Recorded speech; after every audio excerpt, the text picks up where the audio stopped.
আসসালামু আলাইকুম। শুনছেন সংবাদ শিরোনাম। বিজয়নগরে বিএসএফের বিরুদ্ধে যুবককে পিটিয়ে হত্যার অভিযোগ। এখন শুনবেন বিস্তারিত। ব্রাহ্মণবাড়িয়ার বিজয়নগর সীমান্তে মোহাম্মদ মুরাদ মিয়া ওরফে মুন্না নামে এক যুবককে পিটিয়ে হত্যার অভিযোগ উঠেছে ভারতীয় সীমান্তরক্ষী বাহিনী বিএসএফের বিরুদ্ধে।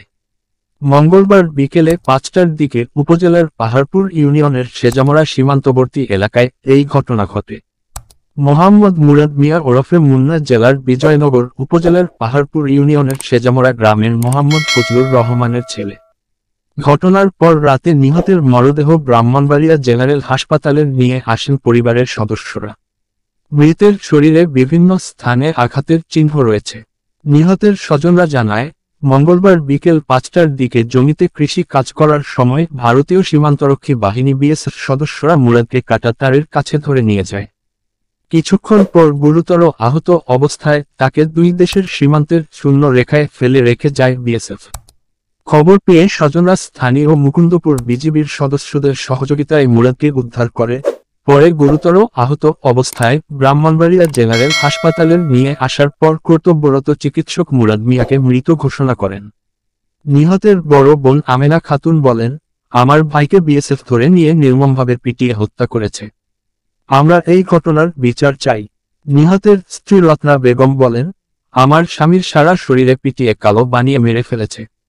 আমি এখন দুই শিশু সন্তান নিয়ে কোথায় যাব, এই বলে বারবার মূর্ছা যাচ্ছেন। তিনি এই হত্যাকাণ্ডের বিচার দাবি করেন। ব্রাহ্মণবাড়িয়া ২৫ বিজিবির সরাইল ব্যাটালিয়নের অধিনায়ক লেফটেন্যান্ট কর্নেল ফারাহ মোহাম্মদ ইমতিয়াজ জানান, মুরাদ মিয়া ভারতীয় সীমান্ত অতিক্রম করার পর তাকে মারধর করা হয়। তাকে বিএসএফ নাকি চোরাকারবারিরা পিটিয়েছে, তা আমরা এখনো নিশ্চিত নই। তবে এর ব্যাপারে খোঁজখবর নেওয়া হচ্ছে। তিনি বলেন, আল্লাহ কি করবো আমি জানি না। আমার সংসারে কি নেই।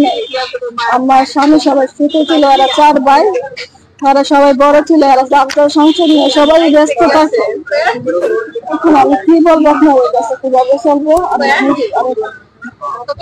জি। আমি হত্যাকাণ্ডের বিচার চাই। আমার স্বামী ধান ক্ষেত দেখতে গেছিল, তারপর ওরা ঢাইকা নিছে, নেওয়ার পরে কথা বললে একবার সারা দিছে, যাওয়ার পরে ওরা আবার ধরে নিছে, ধরে নেওয়ার পরে তারপর বিয়ে সাবে নিছে, তারপর ওরা মারছে, মাইরা সেরা তারপর ওরা পালাই দিয়ে গেছে। বাংলাদেশে ক্যাম্পের বিটিআরে ওরা দেখছে, দেখে সেরা আমাদের বাড়িতে ফাটাই দিছে। আমরা নিয়ে আসছি গারাগাঁও থেকে পরে আনছি। আমরা ভাইয়ের অবস্থা খারাপ দেখে আমরা আবার গাঠোরা ঢোকাইছি। গাঠোরা থেকে আমরা আবার এখানে সদরে ফাটাইছি। সদরে তো আনছি, আমার ভাই তো মারা গেছে। এর বাচ্চা আছে, এর বউ আছে, এর একটা বাচ্চা আছে ১২-১৩ বছরের, একদম প্রতিবন্ধী। সে কথা বলতে পারে না, সে নিচে খাবার খাইতে পারে না, সে তুলে দিতে হয়, সে ঘুমের ট্যাবলেট খাওয়ায় ঘুম পাড়াইতে হয়, ঘুম পাড়ায় খাওয়াইতে হয় ঘুমের ট্যাবলেট।